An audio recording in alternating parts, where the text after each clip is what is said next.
Assalamualaikum everybody and welcome back to my channel. This is going to be a little different video.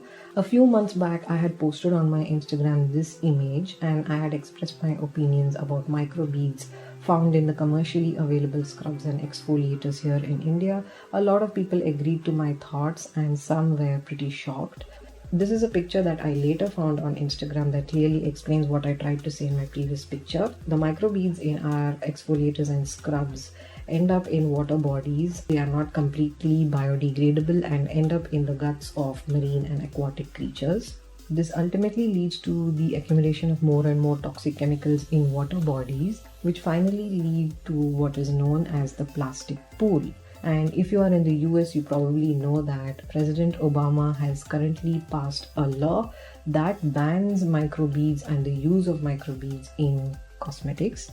This is meant to take effect in the year 2017. After watching this video, I really want to know from you guys, do you think India too should ban the use of microbeads in cosmetics? Let me know your thoughts in the comment section below. I am going to put to test some of the products that I currently have which contain microbeads.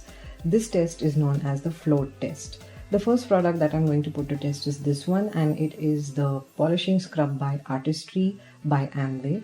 I'm taking a little bit of this solution on a spoon and I'm going to dissolve this in clear water in a vessel. I am doing this test with the spoon for this product alone just to show you that whether a spoon is used or I dissolve the mixture with my fingers, the result is going to be the same. So I leave the mixture to sit stagnant and this is how it looks after sitting stagnant for a while.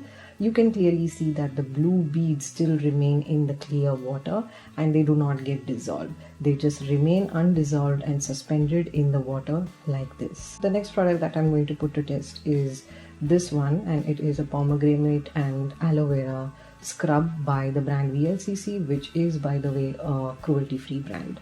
The texture is pretty thick and creamy and it does have some red beaded particles. I'm trying to dissolve this with my bare fingers in the water and you can see that it leaves a white layer on top, which is pretty difficult to dissolve in water. I do try to dissolve it as much as I can, but as you can see over here, the red particles do remain in the water. After I cleared off the top layer of this water, I could see that a lot of these beads were at the bottom. Anyway, let's move on. The next product that I'm testing is this one by Lotus and it is their apricot scrub. This is again a very thick solution that is pretty gritty in nature. And as I noticed, it had different sizes of the gritty particles. The gritty particles eventually got dissolved. I hope it is clear on screen and you can see that the gritty particles that do remain, they eventually get dissolved in the water as I try to get it dissolved more and more. Let's move on with the next product. I have taken clear water again and I'm going to test the next one, which is this scrub by Himalaya. It is their purifying neem scrub. It is pretty thick in nature again and has a lot of gritty particles. Just like the previous product by Lotus Herbals, this one too has different sizes of gritty particles.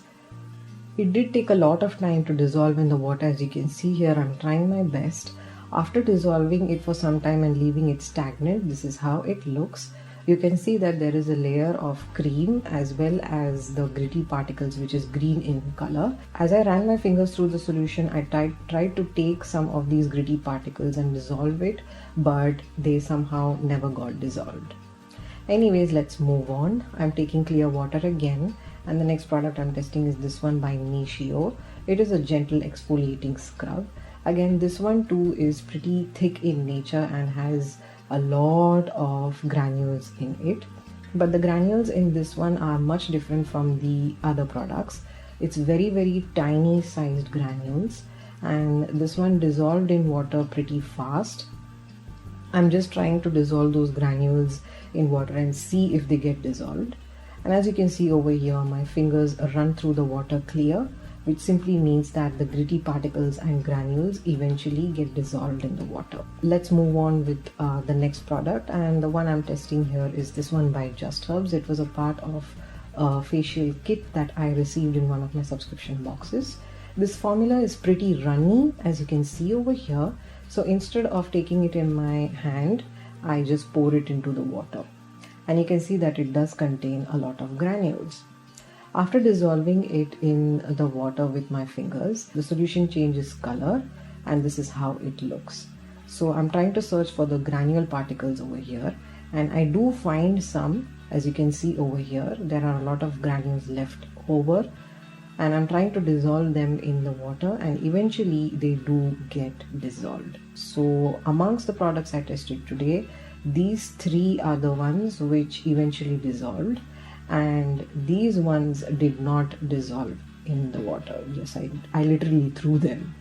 So this is my little message to you to switch over from these commercially available products to natural products like orange powder that I use, or Multani Mitti powder, or you can use readily available scrubs like this one from Fuchsia Care, which I recently received.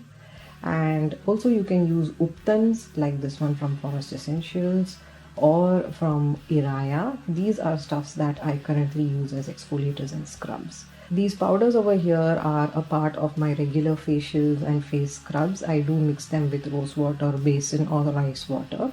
I also use this Saundarya Uptan from Forest Essentials. It is a formula that is pretty finely milled, as you can see, and it is a mixture of several different natural ingredients. And what I do is I just mix it with water or rose water and use it as a scrub. Another such Uptan is this one by Iraya, and this one I mostly use on my body. I just love how it is packed in an earthy pot. I've used quite a lot of it, and it really makes a huge difference to my skin. These both don't foam, by the way. So I'm going to put to test this Fuchsia scrub that I received recently. As you can see, the formula is pretty thick and it does contain a lot of granules and gritty particles. Let's just see how it performs through the float test. So I've taken a little bit in my fingers. After running my fingers through the water, I can see that there are no particles remaining. So if you are not fond of Uptans or natural products as scrubs, you can switch over to such products which are readily available. And that ends our final float test. This was just a small attempt from my side to spread some information on how microbeads are actually affecting the environment. Please let me know your thoughts in the comment section below. If you have found anything useful to this video, please do hit the thumbs up button. And if at all you're not subscribed to my channel, then I hope you hit that subscribe button to watch more videos from me. So that is all from me right now. This video has come to a wrap, and I shall catch you in my next one. Bye bye.